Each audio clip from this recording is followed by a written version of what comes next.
the theorem number 1, which says connected graph has a Euler circuit if all the vertices of G are of even degree. So theorem number 2, which says if G is a connected graph and every vertex of G has even degree, then graph has a Euler circuit. So theorem 2 is the converse of the theorem 1. So theorem 1 and 2 combinedly says that a graph has a Euler circuit if and only if every vertex is of even degree. ये अपने को theorem 1 ते 2 नु मिला के. Theorem number 3, which says that a graph has Euler path, then it has no vertex of odd degree or two vertices of odd degree. So no vertex of odd degree का मतलब ये हो गया कि सारियां vertices दी degree even है. तो ये वाला path particularly फिर की होएगा circuit होएगा. But J two vertices of odd degree है, then it will be a proper path. This was the statement of the theorem number 3. The statement of theorem number 4 is if G is connected graph having either 0 or two vertices of odd degree, then it has G has Euler path. So it is the converse of the theorem number 3. So all these four theorems signifies that if G is a connected graph and if in that graph there is no vertex of odd degree, then it has Euler circuit. And if exactly two vertices of odd degree, then it has Euler path. But अगर मान लो दो तो ज्यादा vertices और degree दी आ जाती हैं, then उस दे विच कोई भी आइलर पाथ या सर्किट नहीं होएगा. ये चार थ्योरम्स दे विचों एक कंक्लूजन निकलदा है. So in today's lecture we will discuss Flary's algorithm for Euler circuit. So if you know that a graph has a Euler circuit, then how to find it? So Flary's has given an algorithm to find that Euler circuit. The steps for this algorithm are as follows. Let G is a connected graph with each vertex of even degree. Firstly, you have to check that the given graph should have every vertex of even degree, because we are discussing for Euler circuit. And in theorem 1 and 2, we have seen that a graph has Euler circuit if and only if every vertex has even degree. So that's why we must check firstly that every vertex should be of degree even. So je even degree हैगी है, then we will move further. Choose any vertex v1 of G to start the circuit. फिर कोई भी एक vertex ਤੋਂ ਤੁਸੀਂ graph ਨੂੰ trace ਕਰਨ ਦੇ ਲਈ, circuit find ਕਰਨ ਦੇ ਲਈ start ਕਰ ਲੈਣਾ. तो step 1 ਦੇ ਵਿੱਚ ਕੀ ਕਰਨਾ ਹੈ? Select an edge E1 from V1. V1 vertex ਤੋਂ ਅਸੀਂ start ਕੀਤਾ ਸੀਗਾ, ਤਾਂ V1 vertex ਨਾਲ connected ਕੋਈ ਵੀ edge ਜਿਹੜੀ ਹੈ, let us suppose that is E1, ਉਹਨੂੰ ਤੁਸੀਂ select ਕਰਨਾ ਹੈਗਾ ਆਪਣੀ tracing ਦੇ ਵਿੱਚ. बट ये चीज ध्यान रखना कि जेड़ा E1 edge तुसी select करो, it must not be a cut edge. Cut edge is that edge after removal of which the graph becomes disconnected. ये already previous videos ਦੇ ਵਿੱਚ discuss ਹੋਇਆ ਹੈ. जेकर वो edge ऐसी हुई कि ਜਿਹਨੂੰ remove ਕਰਨ ਦੇ ਨਾਲ graph ਸਾਡਾ disconnect ਹੋ ਰਿਹਾ, ਤਾਂ ਅਸੀਂ ਉਹਨੂੰ avoid ਕਰਾਂਗੇ, ਕੋਈ ਹੋਰ edge ਨੂੰ ਫਿਰ ਅਸੀਂ choose ਕਰ ਲਵਾਂਗੇ. So we must have to choose E1 such that it must not be a cut edge.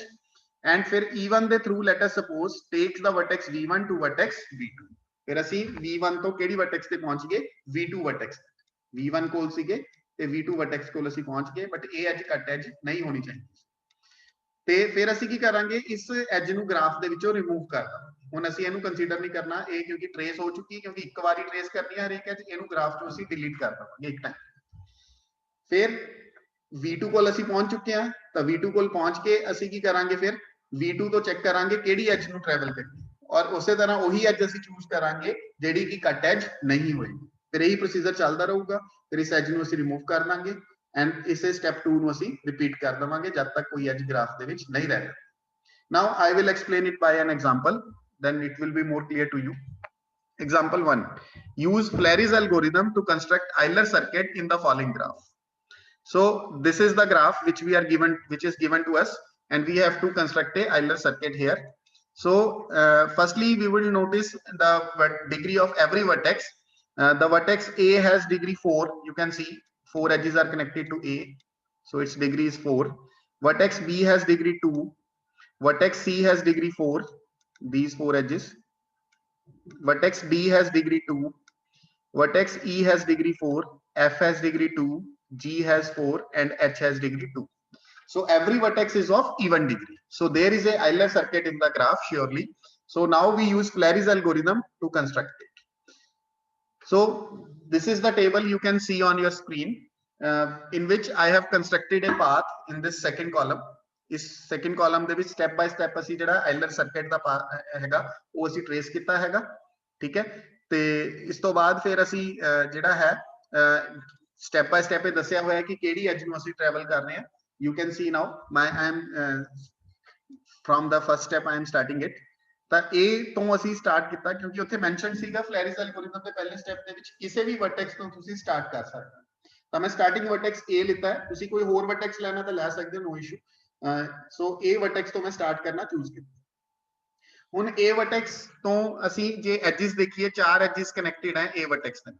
ਤੁਸੀਂ ਚਾਰਾਂ ਦੇ ਵਿੱਚੋਂ ਕੋਈ ਵੀ ਐਜ ਜਿਹੜੀ ਹੈ ਚੂਜ਼ ਕਰ ਸਕਦੇ ਹੋ, but remember it must not be a cut edge. ਜਿਵੇਂ ਫੋਰ ਐਗਜ਼ਾਮਪਲ ਜੇ ਤੁਸੀਂ ਕਹਿਣਾ ਕਿ ਮੈਂ ਇਹ ਵਾਲੀ ਐਜ ਚੂਜ਼ ਕਰਨੀ ਹੈ AG, ਤਾਂ ਤੁਸੀਂ ਚੈੱਕ ਕਰੋ ਕਿ ਜੇ ਅਸੀਂ ਇਹਨੂੰ ਗ੍ਰਾਫ ਦੇ ਵਿੱਚੋਂ ਰਿਮੂਵ ਕਰ ਦਈਏ ਤਾਂ ਗ੍ਰਾਫ ਸਾਡਾ ਡਿਸਕਨੈਕਟ ਤਾਂ ਨਹੀਂ ਹੁੰਦਾ।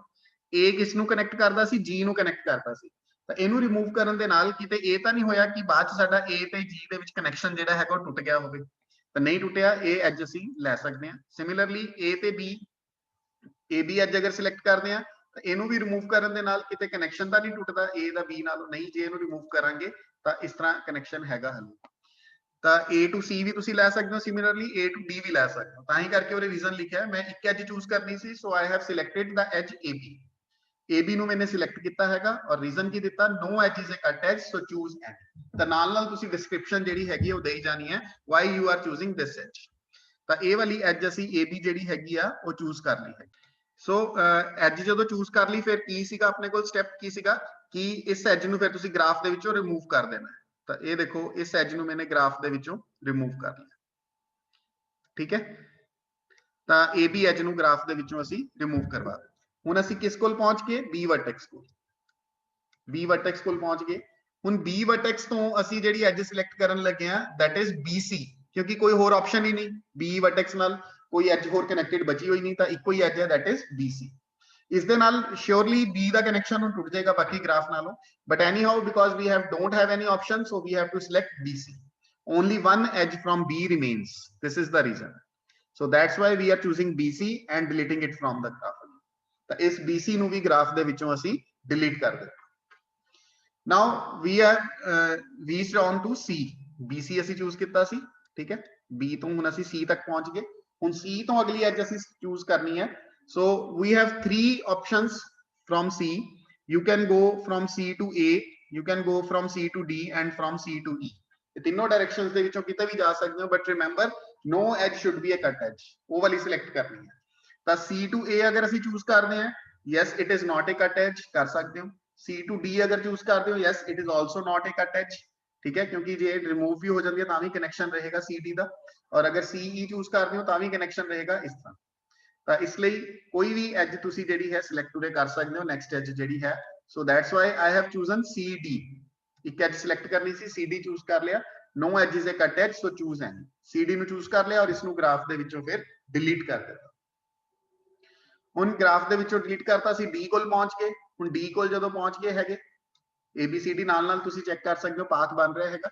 D ਕੋਲ ਪਹੁੰਚ ਗਏ। ਹੁਣ D ਕੋਲ ਕੋਈ ਆਪਸ਼ਨ ਨਹੀਂ, ਅਸੀਂ DA ਹੀ ਸਿਲੈਕਟ ਕਰ ਸਕਦੇ ਹਾਂ। That's why I have written only one edge from D remains, ਔਰ ਇਹ ਵਾਲੀ ਜਿਹੜੀ ਐਜ DA ਹੈਗੀ ਹੈ ਇਹ ਸਿਲੈਕਟ ਹੋ ਗਈ ਔਰ ਇਸ ਨੂੰ ਅਸੀਂ ਫਿਰ ਡਿਲੀਟ ਕਰ ਦਿੱਤਾ। ਹੁਣ ਅਸੀਂ A ਵਰਟੈਕਸ ਕੋਲ ਪਹੁੰਚ ਗਏ ਹੈਗੇ। A ਵਰਟੈਕਸ ਕੋਲ ਪਹੁੰਚ ਗਏ। A ਕੋਲ ਜਦੋਂ ਪਹੁੰਚੇ ਤਾਂ ਹੁਣ 2 ਐਜਿਸ ਹੈਗੀਆਂ ਸਾਡੇ ਕੋਲ, ਇੱਕ A ਵਾਲੀ ਹੈ, ਇੱਕ A ਵਾਲੀ ਹੈ। ਤਾਂ ਇਸ ਚੋਂ ਵੀ ਅਗਰ ਤੁਸੀਂ ਕੋਈ ਵੀ ਇੱਕ ਸਿਲੈਕਟ ਕਰ ਲੈਂਦੇ ਹੋ, ਕੋਈ ਵੀ ਦੋਵਾਂ ਚੋਂ ਕੱਟ ਐਜ ਨਹੀਂ ਹੈਗੀ, ਯੂ ਕੈਨ ਸੀ। ਜੇ AC ਡਿਲੀਟ ਕਰੋਗੇ ਤਾਂ ਵੀ ਗ੍ਰਾਫ ਕਨੈਕਟਡ ਹੀ ਰਹੇਗਾ, ਜੇ AG ਡਿਲੀਟ ਕਰੋਗੇ ਤਾਂ ਵੀ ਗ੍ਰਾਫ ਕਨੈਕਟਡ ਹੀ ਰਹੇਗਾ। So you can choose any. So that's why I have chosen AC। A to C ਅਸੀਂ ਚੂਜ਼ ਕੀਤੀ ਹੈ। ਨੋ edge is a cut as, so choose ਐਨੀ। ਤੇ ਇਹਨੂੰ ਫਿਰ ਗ੍ਰਾਫ ਦੇ ਵਿੱਚੋਂ ਡਿਲੀਟ ਕਰ ਦਿੱਤਾ। ਤਾਂ ਇਸੇ ਤਰ੍ਹਾਂ ਅਸੀਂ ਪ੍ਰੋਸੀਡ ਕਰਦੇ ਰਵਾਂਗੇ। ਹੁਣ C ਕੋਲ ਪਹੁੰਚ ਗਏ। C ਕੋਲ ਪਹੁੰਚ ਗਏ ਤਾਂ C ਕੋਲ ਕੋਈ ਹੋਰ ਆਪਸ਼ਨ ਨਹੀਂ ਹੈਗੀ। C ਤੋਂ ਬਾਅਦ ਸਾਡੇ ਕੋਲ ਇੱਕੋ ਹੀ ਐਜ ਰਿਮੇਨਿੰਗ ਰਹਿੰਦੀ ਹੈ, ਦੈਟ ਇਜ਼ CE। ਉਹੀ ਚੂਜ਼ ਕਰਨੀ ਪੈਣੀ ਹੈ। ਸੋ CE ਚੂਜ਼ ਕਰ ਲਈ, only one edge from C remains, ਤੇ ਇਹਨੂੰ ਵੀ ਡਿਲੀਟ ਕਰ ਦਿੱਤਾ। E ਕੋਲ ਪਹੁੰਚ ਗਏ। E ਕੋਲ ਪਹੁੰਚੇ। E ਕੋਲ ਵੀ 3 ਐਜਿਸ ਹੈਗੀਆਂ ਨੇ, EF ਹੈ, EG ਹੈ ਔਰ EH ਹੈ, ਠੀਕ ਹੈ। ਤਾਂ ਇਸ ਦੇ ਵਿੱਚ ਵੀ ਤੁਸੀਂ ਚੈੱਕ ਕਰ ਸਕਦੇ ਹੋ ਕਿ ਕੋਈ ਵੀ ਐਜ ਕੱਟ ਐਜ ਨਹੀਂ ਹੈਗੀ, so you can choose any. So I have selected EF, no edge is a cut edge, choose any. F ਕੋਲ ਪਹੁੰਚ ਗਏ ਤਾਂ ਇਹ ਹੁਣ F ਕੋਲ ਇੱਕੋ ਹੀ ਆਪਸ਼ਨ ਬਚੀ ਹੈ, that is FG। So we have to choose the next edge FG, only one edge from F remains. G ਕੋਲ ਪਹੁੰਚ ਗਏ। ਹੁਣ ਜੇ G ਕੋਲ ਪਹੁੰਚੇ ਤਾਂ ਹੁਣ G ਕੋਲ 3 ਐਜਿਸ ਹੈ, 1 2 3, ਬਟ ਹੁਣ ਉਰੇ ਤੁਸੀਂ GA ਜਿਹੜਾ ਹੈ ਉਹਨੂੰ ਅਵੋਇਡ ਕਰਨਾ, ਬਿਕੋਜ਼ GA ਨੂੰ ਸਿਲੈਕਟ ਕਰਨ ਦੇ ਨਾਲ GA ਜਿਹੜੀ ਹੈ ਉਹ ਕੱਟ ਐਜ ਹੈ, ਕਿਉਂਕਿ ਜੇ GA ਨੂੰ ਅਸੀਂ ਚੈੱਕ ਕਰੀਏ, ਅਗਰ ਇਹ ਗ੍ਰਾਫ ਚੋਂ ਡਿਲੀਟ ਹੁੰਦੀ ਹੈ ਤਾਂ A ਨਾਲੋਂ ਕਨੈਕਸ਼ਨ ਫਿਰ ਟੁੱਟ ਜਾਏਗਾ ਤੁਹਾਡਾ ਗ੍ਰਾਫ। ਸੋ GA ਜਿਹੜੀ ਹੈ ਉਸਨੂੰ ਅਸੀਂ ਅਵੋਇਡ ਕਰਾਂਗੇ, because GA is a cut edge. So I have written here GA is a cut edge, so choose GE choose कर लो, GH चूज कर लो, ये अपनी मर्जी है। So I have chosen GH, so choose GH और G। So GH मैंने choose कर लिया और ਇਹਨੂੰ ਵੀ ਗ੍ਰਾਫ ਦੇ ਵਿੱਚੋਂ ਰਿਮੂਵ ਕਰ। ਹੁਣ ਅਸੀਂ H ਕੋਲ ਪਹੁੰਚ ਗਏ, ਤਾਂ H ਕੋਲ ਜਦੋਂ ਪਹੁੰਚੇ ਤਾਂ ਇੱਕੋ ਹੀ ਐਜ ਰਿਮੇਨਿੰਗ ਰਹਿ ਗਈ H ਤੋਂ, that is HE। ਆਬਵੀਅਸਲੀ ਉਹੀ ਸਿਲੈਕਟ ਕਰਾਂਗੇ, only one as from H remains. E ਕੋਲ ਪਹੁੰਚ ਗਏ, E ਕੋਲ ਇੱਕੋ ਹੀ ਐਜ ਰਹਿ ਗਈ EG, ਠੀਕ ਹੈ, ਉਹੀ ਸਿਲੈਕਟ ਕਰਾਂਗੇ, ਇਹਨੂੰ ਗ੍ਰਾਫ ਚੋਂ ਡਿਲੀਟ ਕਰ ਦਵਾਂਗੇ। ਤੇ G ਕੋਲ ਪਹੁੰਚ ਗਏ ਤਾਂ G to A, because only one edge from G remains। ਹੁਣ ਅਸੀਂ ਇਹਦਾ ਮਤਲਬ ਇਹ ਪਾਥ ਜਿਹੜਾ ਹੈ G ਤੋਂ ਬਾਅਦ, ਸੌਰੀ ਉਰੇ A ਆਏਗਾ, A ਆ ਪਾਥ ਸਾਡੇ ਕੋਲ ਟ੍ਰੇਸ ਹੋ ਗਿਆ, ਜਿਹੜਾ A ਤੋਂ ਸਟਾਰਟ ਹੋਇਆ A ਤੇ ਹੀ ਖਤਮ ਹੋਇਆ। ਹੁਣ ਕੋਈ ਐਜ ਸਾਡੇ ਕੋਲ ਪੈਂਡਿੰਗ ਨਹੀਂ ਹੈ, that means ਐਲਗੋਰਿਥਮ ਸਾਡਾ ਉਰੇ ਹੀ ਫਿਨਿਸ਼ ਹੋ ਗਿਆ ਹੈ। So in this way this will be our Euler circuit which has been derived using Flary's algorithm। So now Flary's algorithm for Euler path। Euler path ਦੇ ਵਿੱਚ ਅਸੀਂ ਪਹਿਲਾਂ ਹੀ ਚੈੱਕ ਕਰਾਂਗੇ ਐਗਜ਼ੈਕਟਲੀ ਦੋ vertices on odd degree ਦੀਆਂ, ਫਿਰ ਉਸੇ ਤਰ੍ਹਾਂ ਅਸੀਂ ਜਿਹੜਾ ਐਲਗੋਰਿਥਮ ਹੈ ਆਪਣਾ ਉਹ ਪ੍ਰੋਸੀਡ ਕਰਾਂਗੇ ਜਿਵੇਂ ਅਸੀਂ Euler circuit ਦੇ ਵਿੱਚ ਕੀਤਾ, the same steps। So but ਇਸ ਦੇ ਵਿੱਚ ਇੱਕ ਧਿਆਨ ਇਹ ਰੱਖਣਾ ਹੈਗਾ ਕਿ ਜਿਹੜਾ ਟ੍ਰੇਸਿੰਗ ਹੈ ਉਹ ਸਟਾਰਟਿੰਗ ਅਸੀਂ ਇੱਕ odd ਡਿਗਰੀ ਦੇ ਵਰਟੈਕਸ ਤੋਂ ਹੀ ਕਰਨੀ ਹੈਗੀ, ਕਦੇ ਵੀ ਈਵਨ ਡਿਗਰੀ ਦੇ ਵਰਟੈਕਸ ਤੋਂ ਅਸੀਂ ਇਸ ਦੀ ਸਟਾਰਟਿੰਗ ਨਹੀਂ ਕਰਨੀ ਜੇ Euler path ਹੋਵੇ, ਕਿਉਂਕਿ ਦੋ ਵਰਟਿਸਿਸ ਆ odd ਡਿਗਰੀ ਦੀਆਂ। ਉਸ ਚ ਤਾਂ ਸਰਕਟ ਦੇ ਵਿੱਚ ਸਾਨੂੰ ਲਿਬਰਟੀ ਸੀਗੀ ਜਿਸ ਮਰਜ਼ੀ ਵਰਟੈਕਸ ਤੋਂ ਅਸੀਂ ਸਟਾਰਟ ਕਰੀਏ, ਬਟ Euler path ਦੇ ਵਿੱਚ ਸਾਨੂੰ ਲਿਬਰਟੀ ਨਹੀਂ ਹੈਗੀ, ਸਾਨੂੰ odd ਡਿਗਰੀ ਦੇ ਵਰਟੈਕਸ ਤੋਂ ਹੀ ਉਹਨੂੰ ਸਟਾਰਟ ਕਰਨਾ ਹੈ, ਇਹ ਚੀਜ਼ ਦਾ ਧਿਆਨ ਰੱਖਣਾ। ਬਾਕੀ ਸਾਰੇ steps 1 2 3 steps they are same। So for example this graph, in this graph you can see there are exactly two vertices of odd degree। ਕਿਹੜੀਆਂ ਕਿਹੜੀਆਂ ਹੈਗੀਆਂ F ਤੇ I, ਬਾਕੀ ਸਾਰੇ ਦੀ ਡਿਗਰੀ ਮੈਂ ਉਰੇ ਮੈਂਸ਼ਨ ਕਰ ਦੇਣਾ, ਇਸ ਦੀ 2 ਹੈ, ਇਸ ਦੀ 3 ਹੈ, ਇਸ ਦੀ ਵੀ 2 ਹੈ, D ਦੀ 4 ਹੈ, H ਦੀ 2, G ਦੀ 2, E ਦੀ ਵੀ 2, F ਦੀ 3 डिग्री और I ਦੀ 1 डिग्री। ਤਾਂ exactly two vertices are of odd degree F and I। So path must begin from F or I। ਤਾਂ F ਤੋਂ ਸਟਾਰਟ ਕਰਨਾ ਹੈ ਜਾਂ I ਤੋਂ ਸਟਾਰਟ ਕਰਨਾ ਹੈ, ਤੁਹਾਡੀ ਮਰਜ਼ੀ ਹੈ, and ends at I or F। ਔਰ ਜਿਹੜਾ ਪਾਥ ਹੈਗਾ ਫਿਰ ਉਹ ਐਂਡ ਹੋਏਗਾ, ਜੇ F ਤੋਂ ਸਟਾਰਟ ਕਰੋਗੇ ਤਾਂ I ਤੇ ਐਂਡ ਹੋਏਗਾ, ਜੇ I ਤੋਂ ਸਟਾਰਟ ਕਰੋਗੇ ਤਾਂ F ਤੇ ਐਂਡ ਹੋਏਗਾ। ਸੋ ਮੈंने ਸਟਾਰਟਿੰਗ ਵਰਟੈਕਸ ਜਿਹੜਾ ਆਪਣਾ ਚੂਜ਼ ਕੀਤਾ ਹੈ that is my F। F ਹੈਗਾ ਤਾਂ F ਤੋਂ ਅਸੀਂ ਦੋ ਤਿੰਨ ਆਪਸ਼ਨਸ ਹੈ ਸਾਡੇ ਕੋਲ, FE FG ਔਰ FI। ਬਟ ਜੇ FI ਚੂਜ਼ ਕਰਦੇ ਹੋ ਤਾਂ FI ਇੱਕ ਕੱਟ ਐਜ ਹੈ, ਕਿਉਂਕਿ ਇਹਨੂੰ ਜੇ ਰਿਮੂਵ ਕਰਦੇ ਹੋ ਤਾਂ I ਨਾਲੋਂ ਕਨੈਕਸ਼ਨ ਟੁੱਟ ਜਾਏਗਾ। ਸੋ FI is a cut edge, so we must choose FE or FG। so I have choose FE and I have deleted it from the graph। ਉਹਨੇ ਗ੍ਰਾਫ ਦੇ ਵਿੱਚੋਂ ਅਸੀਂ ਡਿਲੀਟ ਕਰ ਦਿੱਤੀ। ਸੋ ਹੁਣ ਅਸੀਂ E ਕੋਲ ਪਹੁੰਚ ਗਏ ਹੈਗੇ, E ਤੋਂ ਅਸੀਂ ਜਿਹੜਾ ਹੈ ਇੱਕੋ ਹੀ ਐਜ ਰਿਮੇਨਿੰਗ ਰਹਿੰਦੀ ਹੈ, that is ED। ਤਾਂ ਇਹਨੂੰ ਹੀ ਚੂਜ਼ ਕਰਾਂਗੇ obviously, only one edge from E remains। D ਕੋਲ ਪਹੁੰਚ ਗਏ, D ਕੋਲ ਪਹੁੰਚੇ ਤਾਂ ਸਾਡੇ ਕੋਲ ਤਿੰਨ ਆਪਸ਼ਨਸ ਹੈਗੀਆਂ ਨੇ, no edge is a cut edge you can see, so you can choose any। so I have choose DB, no edge is a cut edge, and drop it। and B ਕੋਲ ਪਹੁੰਚ ਗਏ, B ਕੋਲ ਪਹੁੰਚੇ ਤਾਂ ਇੱਕੋ ਹੀ as remaining ਰਹਿ ਗਈ, that is BA। ਤਾਂ ਹੋਰ ਕੋਈ ਆਪਸ਼ਨ ਹੈ ਨਹੀਂ, only one edge from B remains, ਇਹੀ ਚੂਜ਼ ਕਰਨੀ ਪੈਣੀ। A ਕੋਲ ਪਹੁੰਚੇ, only one edge from A remains, so AC choose ਕਰਨੀ ਪੈਣੀ ਹੈ, ਤਾਂ ਇਹਨੂੰ ਵੀ ਡ੍ਰੌਪ ਕਰ ਦਿੱਤਾ। C ਕੋਲ ਪਹੁੰਚੇ, only one edge from C remains, ਇਹੀ ਚੂਜ਼ ਕਰਨੀ ਪੈਣੀ, ਡ੍ਰੌਪ ਕਰਤਾ। D ਕੋਲ ਪਹੁੰਚੇ, only one edge from D remains, ਇਹੀ ਚੂਜ਼ ਕਰਨੀ ਪੈਣੀ ਹੈ। H ਕੋਲ ਪਹੁੰਚੇ, only one edge from H remains, ਇਹੀ ਚੂਜ਼ ਕਰਨੀ ਪੈਣੀ ਹੈ। G ਕੋਲ ਪਹੁੰਚੇ, only one edge from G remains, ਇਹੀ ਚੂਜ਼ ਹੋਏਗੀ GF। ਤੇ F ਕੋਲ ਪਹੁੰਚੇ, ਇੱਕੋ ਹੀ ਐਜ ਰਹੇਗੀ, that is FI, ਤਾਂ ਇਹੀ ਚੂਜ਼ ਹੋਏਗੀ। तो सारी edges trace हो गया, no edges pending, so we will get a Euler path, this one।